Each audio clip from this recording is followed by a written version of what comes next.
champions. Welcome to our physics class, ay physical science class, or physics class para sa mga STEM. Okay, so our third topic is about the free fall motion. Kagaya nga na nasabi ko sa inyo nakaraan. Okay, free fall motion means motion in one dimension na ang direction is falling, pababa. And then free means there is no other force or no other factors affecting the rate of fall other than the gravity or the force of gravity. Okay, so that's the free fall motion. Okay, so sa ating activity 1, napansin nyo diba yung graph? Okay, pinag-graph ko kayo, meron yung table ng NASA. Okay, during yung graph ng time, distance, velocity, and acceleration about the free falling object. Okay, so ito yung graph na yun. Okay? So ano napapansin nyo sa graph na acceleration versus time? So kung makikita nyo dun sa graph natin, okay? At any amount of time, the given acceleration is 9.8 meters per second. Okay? Ngayon, okay, hindi ako mag-fix kung sa taas o sa baba nyo nilagay. Pero normally, ang ilalagay nyo sa baba. Bakit sa baba? Bakit negative part? Okay? So okay na kahit nilagay nyo sa positive na part. Okay? Bakit siya negative na quadrant or sa negative side ng vertical component?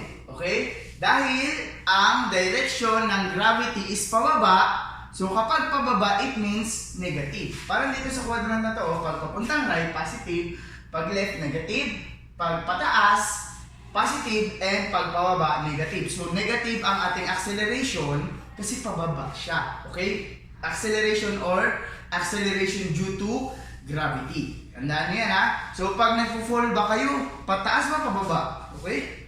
So it's always pababa. Kaya nilagay natin yung acceleration due to gravity sa baba. Ngayon, ano napansin niyo sa graph about velocity? Okay? Yung graph about velocity is napansin niyo pabilis ng pabilis. Okay? So as time goes by, pabilis ng pabilis ang pagbagsak niyo.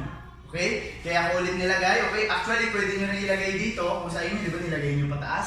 Okay, ibig sabihin, pabilis ang pabilis. Pero dito, nilagay ko na pabilis, okay, pababa. Kasi, kagaya na sabi ko sa inyo, ang pagbagsak, na pabilis sa pagbagsak ay pababa. So, normally, nilagay ko siya dito banda. Okay? So, kung nilagay nyo lang rin dito sa taas, okay lang din yon kasi hindi nyo pa naman alam. Okay? Pero, once na nilagay, pero ang katotohanan niyan is kailangan nasa baba siya. Okay? Kasi nga pababa ang direction. Okay? Pabilis ang pagbulusok mo. So, ano napapansin niyo sa graph na to? Okay? Acceleration versus time, constant function to. Okay? This is a constant function. Okay? So, this is a constant function. Ngayon, pagdating sa velocity, it becomes a linear function, which is proportional. As time goes by, okay, as time passes by, the velocity increases or decreases to the, okay, sabihin na natin increases downward, okay, downward increase of, kaya natin yan negative, ibig sabihin downward, okay. So pabilis pagbagsak mo. Para sabi ko sa inyo nakaraan, okay, the more you spend time with a person or isang bagay, yung ginagawa mo, the more you spend time, the harder you fall. Okay? The faster you fall. Okay? Parang ito yung pagkakaiba niya eh. Yung isa tumalon sa upuan. Yung isa naman tumalon sa aparador. Okay? Tingin nyo, sino ang mas malakas ang impact? Okay? Yung nasa aparador. Okay? So, tanungin natin. Okay? Mas masakit mahulog galing sa aparador, di ba? Kasi mas mataas yun, di ba? So, kung yan natin yung time, factor ng time, sino mas matagal na nasa ere? Yung nasa aparador. Okay? So, ibig sabihin, as time goes by, bumibilis ang pagbagsak niya. Bakit yung tao na nasa chair, halos hindi man lang nasaktan, o wala masyadong impact? Kasi saglit lang naman siya nasa ere, hindi pa bumilis yung pagbagsak niya. Pagdating dun sa aparador, matagal siya nasa ere, therefore, bibilis ang pagbagsak niya. So, ang sikreto para hindi ma-fall hard, okay, ay huwag kang masyadong mag-spend ng time. Okay, umiwas ka na agad pag feeling mo na fall ka na, di ba? O yun. So, yun, okay? So, ang function nito is linear function, okay? Linear, from the word linear, okay? Palain lang. Ibig sabihin, yung relationship niya ay proportional. Okay, next, the distance versus time. Okay, distance versus time, napansin natin dito anong klaseng function. It is exponential. Okay, as time goes by, exponential yung growth ng pagbagsak mo. Okay, so parang pinapakita lang rin yan dito na habang tumatagal, yung pagbulusok mo ay pabilis ng pabilis din. Same lang, nagsusupport lang silang dalawa. Nagigets nyo guys? Pag tumalon ka sa, kuwari yung mga parachuter, okay? Tatalon sila, kasi nyo diba sa video about sa parachute? Pag tumalon sila, wala pang parachute. Kasi nga medyo mabagal pa yung yung pagbulusok nila.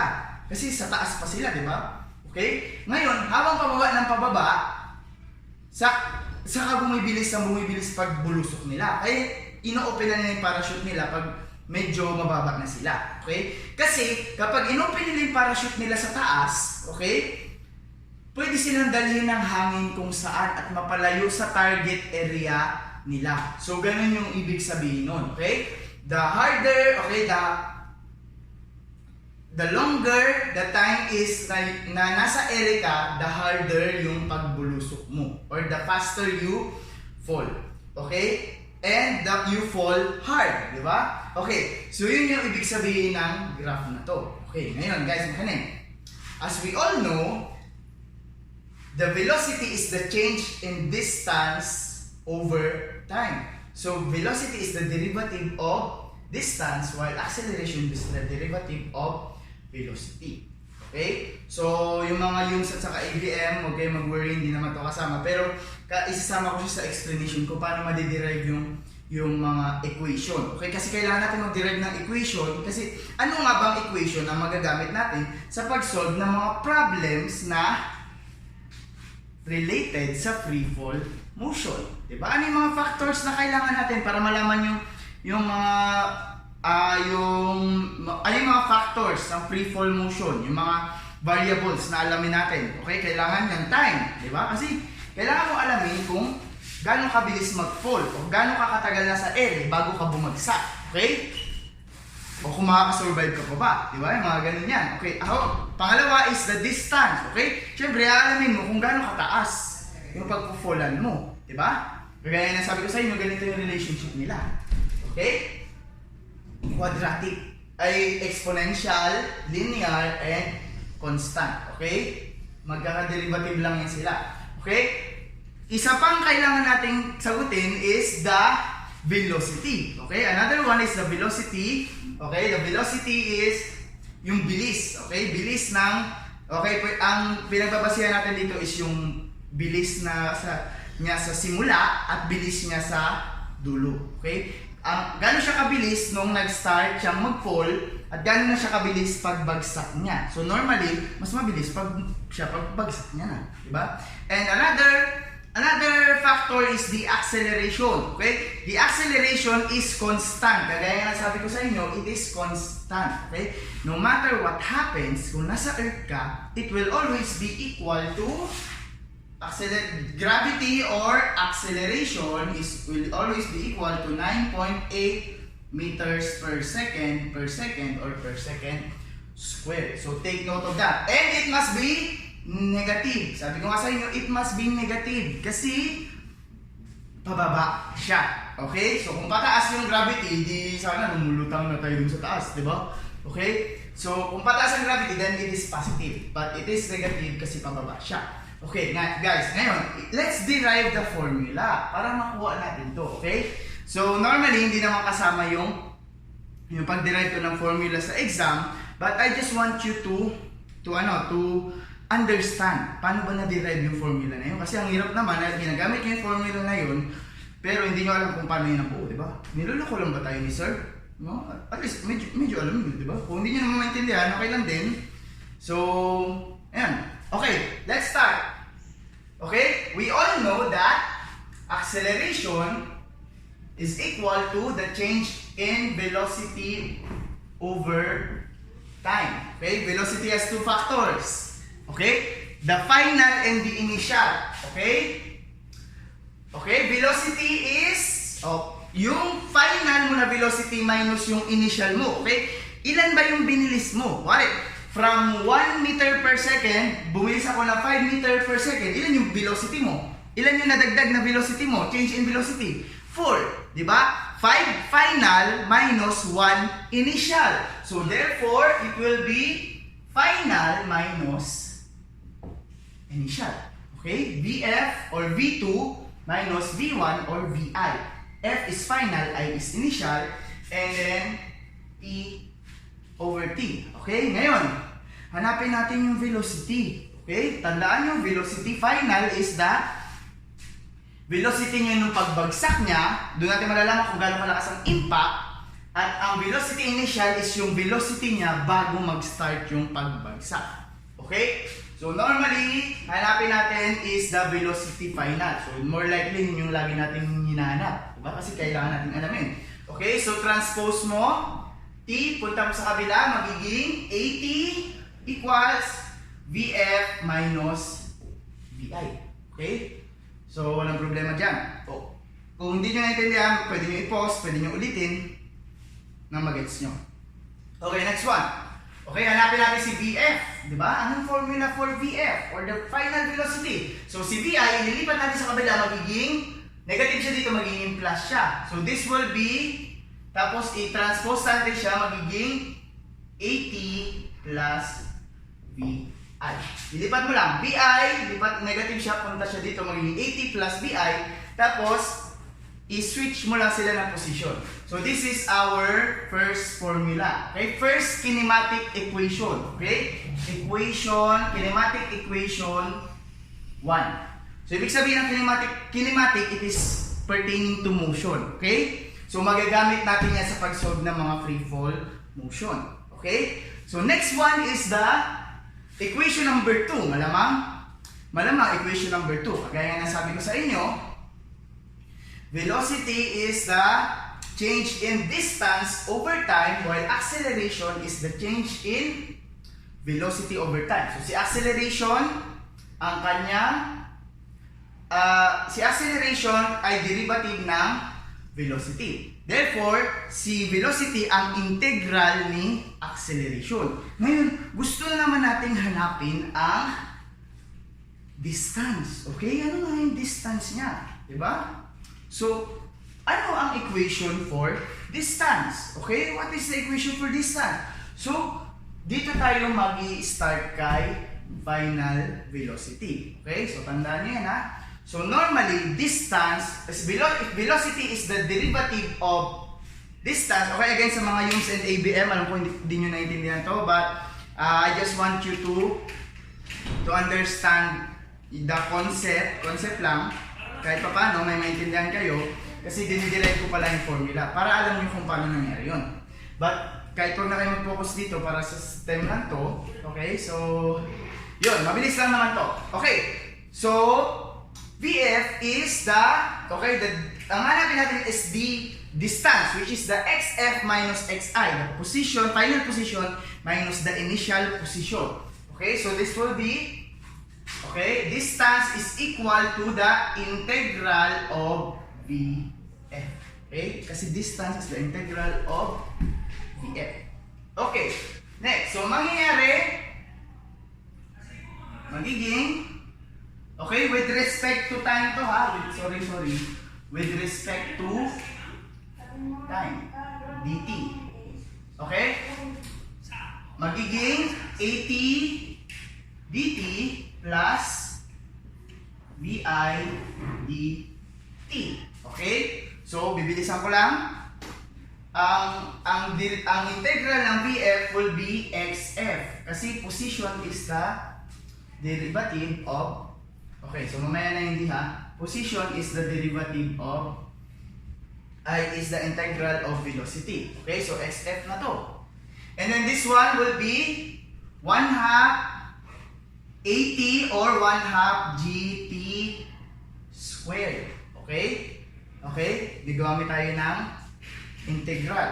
Okay, calculus, integral calculus. Plus, this will be VIT. Therefore, it is the kinematic equation number 2. Okay? Familiar ba kayo sa dalawang equation na to? Okay? Ito yung equation na ginagamit nyo nung grade 9. Nung nagsosolve kayo ng projectile motion. So, na-derive to formula na to, kaya mo sa tinatanong nyo, di ba? Saan galing yung equation na yan? Diba? Nanggaling to through derivation via integral calculus. Okay? Antiderivative. Okay? So, tapos na natin itong dalawa. Let's move to the, okay, these are the equation that we should use. Okay? Let's move to the solving the equation. Okay? So, ito, madali lang to. Madali lang yan. Ano lang yan? Mga substitution lang yan. Bye-bye. Okay. Mga substitution lang yan sila. Okay, ngayon, tuwari. Mayroon akong bola. Okay? Tinapon ko sa taas ng building. Okay? Ngayon, nag-fall siya o nag-hit niya yung rock bottom or yung bottom. Okay? Yung pinakababa after 5 seconds. Okay? After 5 seconds. So, anong mangyayari? Hahanapin natin, magtatanong ngayon yung bata o yung tao, gaano kataas yung pinagbagsakan ng bola? Okay? Okay? Gaano kataas yung building or yung from the bola pababa, kaya nakahit siya ng 5 seconds. Okay? So, alamin natin yung ibang mga given.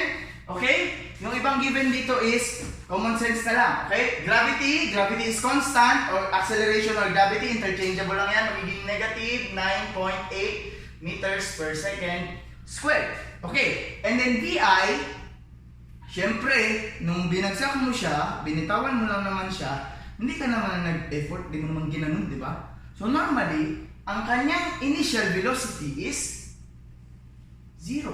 Di ba? Binitawan mo lang naman siya eh. Wala naman siyang bilis sa simula pa lang eh. Kaya lang siya bumilis dahil sa pull of gravity, dahil may gravity. Okay, ngayon, hanapin natin yung distance. Okay? Ano ang gagamitin natin? Okay, so kagaya na sabi ko sa inyo, XF or the XI minus XF, meron pa yan dito plus constant pala, di ba?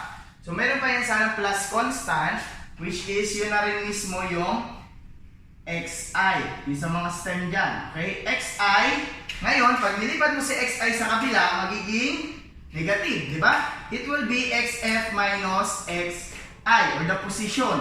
And then, XF minus XI is the distance itself. Okay? Kaya, this is the formula for distance. Sorry, hindi ko na but yan yung formula niya. Okay.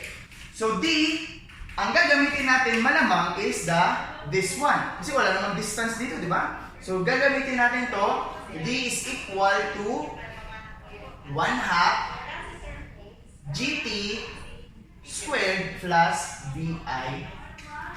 So, direct substitution lang yan. Okay? D equals 1/2 negative 9.8. Ang T squared is times 5 squared plus VI is 0 times 5. So, ito 0 na agad to. Diba? So, 25 times negative 9.8. Ano sagot? Okay? Ito mo sa kakalkul nyo. Okay? D is equal to 25 times 9.8 will be wait lang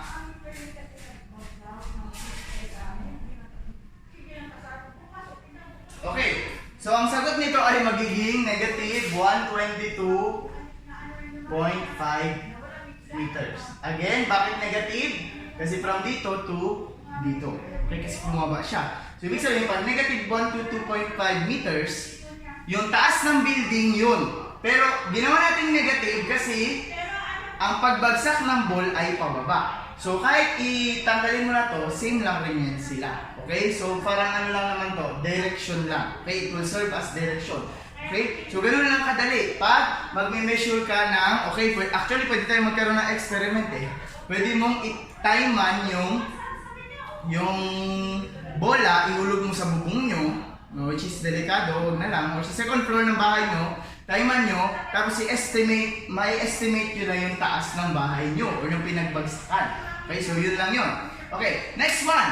How about this one? Okay, hindi siya nanggaling sa taas, hinagis mo pataas, at saka bumagsak. Okay, so normally, meron kang given dyan na 10 meters per second.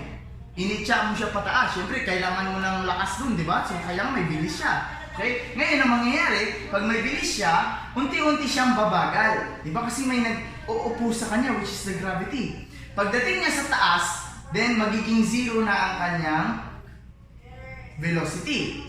After maging zero ang velocity, it will start to fall down. Okay? It will start to fall down due to the force of gravity. Okay? So that's the cycle of the free fall motion. Okay? It has an initial velocity, and then after it goes to the peak, it will have no velocity until ma-overcome na siya ng force of gravity. Okay? So normally, at kagaya na sabi ko sa inyo sa third law of motion, in every action, there is an equal and opposite reaction. So same lang rin dito sa final velocity. Diba?